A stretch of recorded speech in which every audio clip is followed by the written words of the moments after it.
is for what's his name? Daryl to prove that he wasn't lying and that I am the rapist. And then yari ako talo, di ba? So that's why I think that holds a lot of credence na the fact that Vic Soto stood up and said, I'm gonna fight this. You're defaming me. This is cyber libel and makukulong ka dito. Parang ganon. So, yun ang So, nangyari you tingin don't ko. say, I'll ask Mark, kasi si Mark, andun nga siya nung nagsampa ng kaso si Vico Soto. Si Mark Gamboa ay a resident showbiz Vic expert Soto, natin. not Oh, Vico. ay, ito. Ayan na naman tayo. Baka ako yung ma-cyber. Wait lang, wait lang. Vic Soto, pasensya na, pasensya na. No, no, no, I'm going Napanood back mo to... sa TV Patrol? Tama yung ano ko yung tayo ko eh. Sa Oo, likod ako ni perfect yung Attorney time Buko eh. talagang, Mark, parang ikaw yung Forrest Gump of the Philippines. Parang andun ka lahat eh. Sa lahat ng historic moments, no? Parang, wait lang, is that Mark Gamboa? Oh, God forbid, baka may magulong coup d'etat or assassination. Sana wala ka sa picture, Mark. No, but Mark, I wanna ask you also about this kasi, I mean, the argument of Kristan is, because it was seen as unfair and libelous, immediately may reaction. But some would also say, baka masyadong defensive, and someone wants to shut down the conversation because the argument, of course, of the team of Daryl Yap. Of course, Mark, you know I'm the last person to be Team Daryl Yap, but just for the sake of argument, right?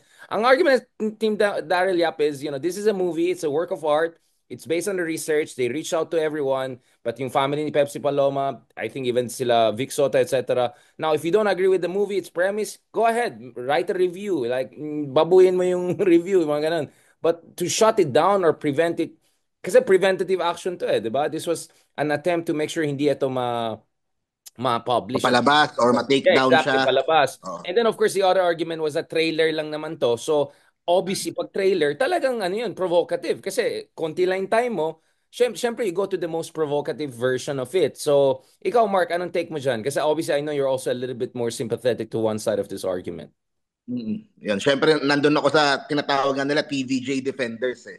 Nung buong laban nila doon sa tape, di ba? Yung sa trailer pa lang kasi, the damage has been done eh. Kung pumunta ka sa TikTok, mag-view ka ng isang Daryl Yap na Pepsi Paloma na video, biglang babatuhan ka na ni TikTok ng lahat ng conspiracy theories, lahat ng yung mga spolarium, yung mga kumbaga in fairness to Daryl Yap, kayang-kaya niyang magpasabog ng isang issue na talagang pinag-uusapan ng buong bansa. As in buong bansa. Sa TikTok and sa Facebook all over, talagang pinag-uusapan yung issue na yan. Pag sa vlogs ko usually, ang importante na sinasabi ko din is kino-question din namin yung motivation ni Daryl for doing this movie. Who is behind Daryl Yap for making itong Pepsi movie? Kasi ako personally, I'm friends with Daryl Yap. I consider him my friend. Pero I don't buy yung ginawa lang niya to on his own Na ginawa lang niya art project ito. Olongga po ako, olongga po si Yep. Pepsi. Gusto lang niyang gumawa ng ingay para sa sarili niya, para pag-usapan siya. Ako personally, I'm not sure kasi wala naman akong ebidensya. There might be someone big na nasa likod niya for him na ganyan kalakas yung loob para to take on the Sotos. Kasi hindi biro yung ginagawa ni Daryl Yap. Yung Now I legal na see what you're kinakaharap niya saying, ngayon. brother. Okay, that's interesting. That's an Oh. interesting angle. So what you're saying is that meron na tayong Made in Marites, Made in Malacanang situation, because the Made in Malacanang one, the accusation was this was really an IME project, right? That Daryl Hindi, yung sa Yap, Made in Malacanang, walang question naman. Medyo obvious walang naman pag question, pinanood exactly. mo pa But lang this yung one, movie. This one kasi hindi mo alam eh. So merong mga suspects na people are kumbaga nilalabas nila. Kaya ito, kwento ko na lang din kasi hindi ko naman din talaga sure. Ang pinaka unang sinasabi kaagad nung mga sumusubaybay doon sa issue nila last year, nung 2023, pinagsususpetsahan yung tape. Okay? Yung mga Yeah. halos. Ako naman ah, I don't buy hindi masyado sa akin kasi busy yung halos ngayon sa Zamboanga del Norte. They are facing a tough challenge with the UIs para gumastos sila ng pera para lang gumanti sa TVJ at this point, di ba? Tsaka yung medyo timing kasi. far-fetched, no? Medyo far-fetched, parang Oo So far-fetched. hindi personally hindi ko alam. Yung timing niya, dapat nga March ilalabas yung movie which is 2 months away from the elections. So, pag-iisipan mo din, is this politically motivated? Yung isa naman, may teorya din naman, yung kalaban daw ni Vico Soto sa Pasig. Pero, pag-isipin mo naman, parang wala namang, hindi pa pinapanganak si Vico nung panahon na yon. Wala naman siyang direct na hit kay Vico kung ano man yung panira doon sa dad niya. Kasi nga, wala pa siya at that time. Or are they trying to neutralize Vic Soto para hindi makaikot daw sa Pasig? Parang ganon. Pero when you think about sa other side naman, malaking contractor yung kalaban ni Vico, it's not smart na makaaway mo si Tito Sen na siguradong babalik ng Senado. So may ganong mga question. Tapos ang lumalabas ngayon sa mga articles is yung yung boss ni Daryl Yap, which is Amy Marcos na naman. Kasi kahit na may kinalaman siya or wala, it's still a bad look for her na knowing kung gaano siya ka-connected with Daryl Yap, na she's running for senator, Tito Sen is running for senator, tapos by election time, yung director na kanang kamay mo is maglalabas ng movie laban doon sa karibal mo. So merong mga ganong mga issues. So essentially, yung behind. timing, circumstances ay medyo suspect in light of the fact that ang daming kalaban, hindi lang Itbulaga, pati si Vic Soto, of course, and then they're like me. I mean, Vico and Vic Soto are not too far away, so maybe some people are also trying to kind of drag maybe Vic Soto into this. So you're talking about potential political conspiracies here. I won't say Yun eh. May maraming naglalabas na ganun. Ako meron pa akong isa. Ito medyo hindi ko alam kung gaano kaano to. Kasi napasa a few weeks ago yung parang baselines bill na si Tito Soto yung nag-author. Right. So ako inisip ko baka isang posibilidad, what if, 'di ba? May isang country na ayaw yung ginawang batas na yon na si Tito Sen yung nag-author. Ganyan na. Sige, ito sa'yo. Medyo international. Medyo conspiracy pero yun nga, ang daming lumalabas. Baka meron din Wall Street angle dyan. Hindi natin alam. Baka may just kidding. Chris 10, balikan natin. So actually, Chris, your take is, sana yung trailer was more like, sino ang talagang pumatay kanito? But more like, you can make it provocative question marks and ang point mo is, masyadong pointed.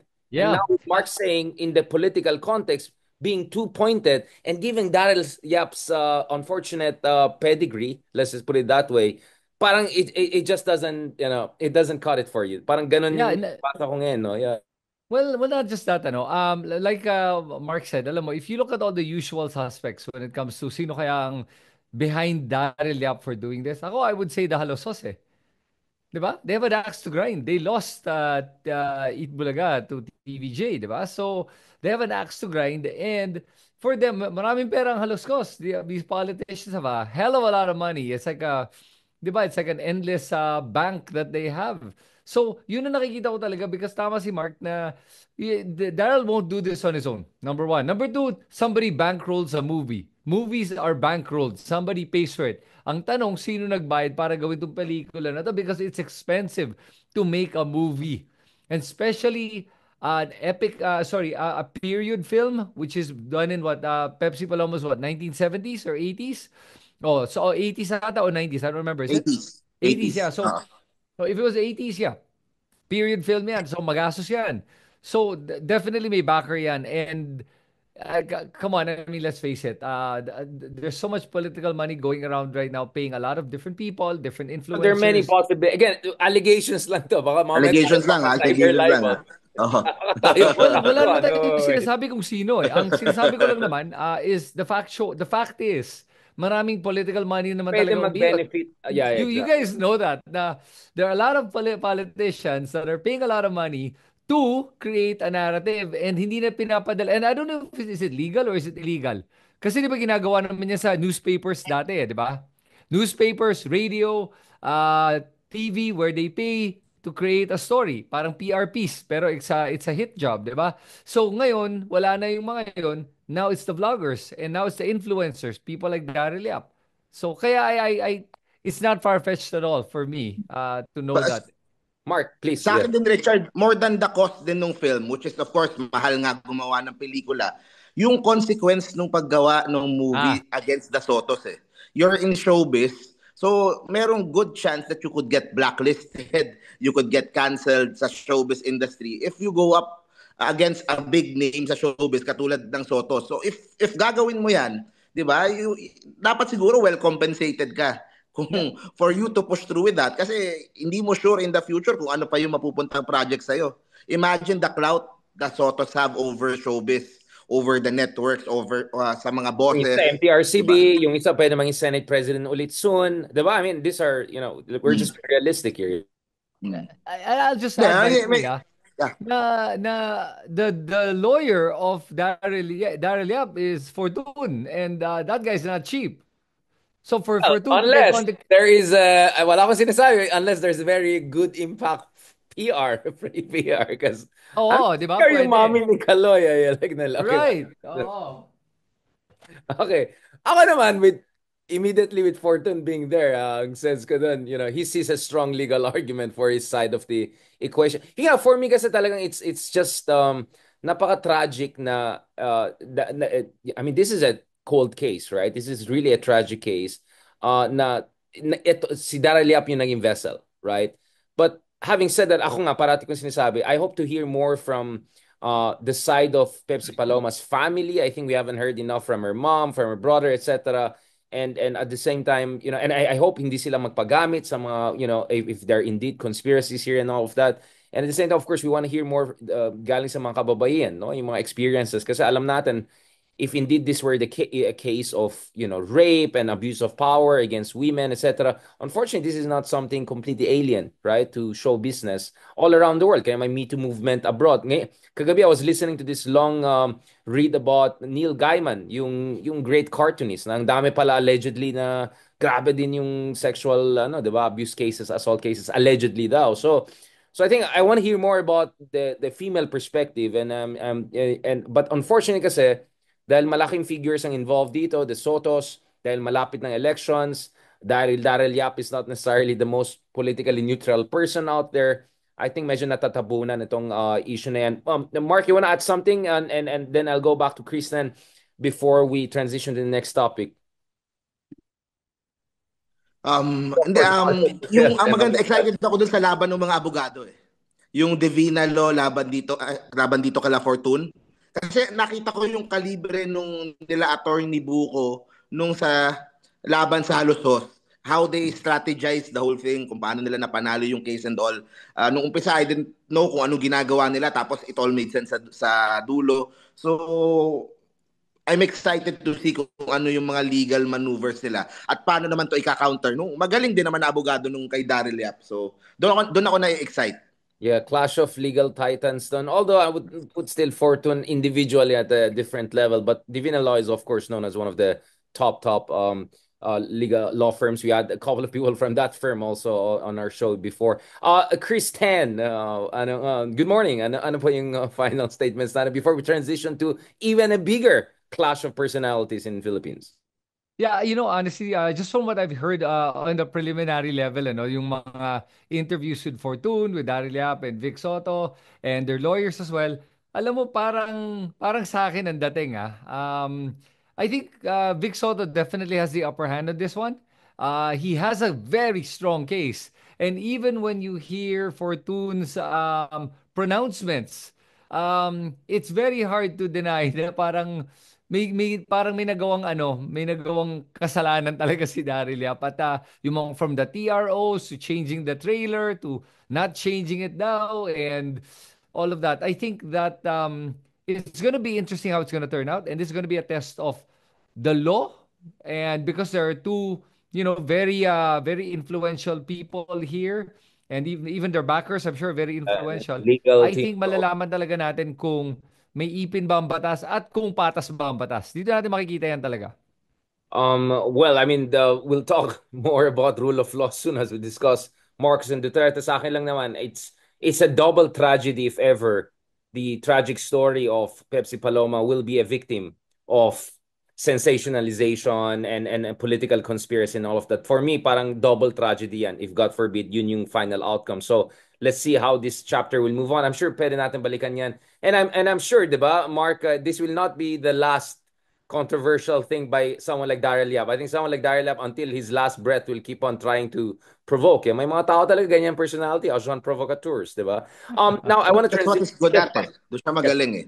And he makes good money doon sa by gaining attention and gaining ano. So, yun. Yeah, natural siya. I mean, influencer director siya, no? You can see that the generational change, di ba? Yung usually mga dating directors, medyo auteur, di ba? Medyo above the fray. But I think with Daryl Yap, we see a new generation of medyo influencer May shock directors. factor parate. Yeah. At ang lakas din ng social media impact. Tapos pinapatol pa tayo, naaway-away pa tayo. Kinoment pa yung, nakaka-comment ka sa chest hair ko, nagaganyan na ako ngayon, di ba? Anyway, moving on. Again, as I said, I just want to hear more from Pepsi Paloma's perspective, from a women perspective, and I just hope this doesn't become a double tragedy of sensationalizing a cold case, a very tragic case. Now we want to transition, of course. Speaking of rule of law, I think Kristan perfectly mentioned that.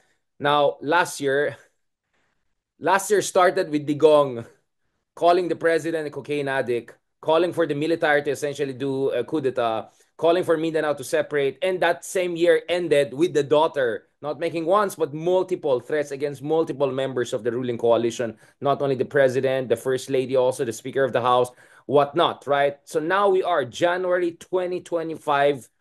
Kristan, what is your read? Nasaan ba tayo when it comes to this Marcos versus Duterte fight, and what is your sense of how things are going to move in the coming days and weeks?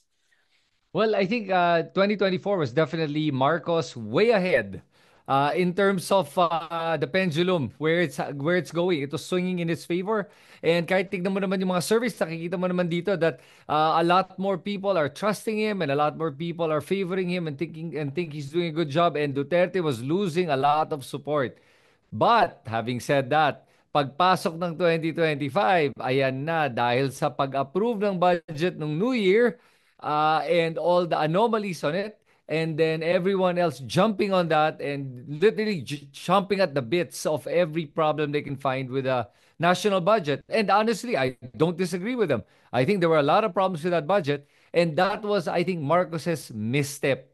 Na nagkamali siya talaga doon, na miscalculate niya kung ano yung impact doon, and man, people took advantage of it, and now that pendulum is swinging back, and even INC has now thrown their support at VP Sara. Undoubtedly, I mean, you cannot deny that it was definitely VP Sara they're supporting, but they were trying to tiptoe around the issue by saying they're supporting Marcos, diba? Yun na nga yun eh.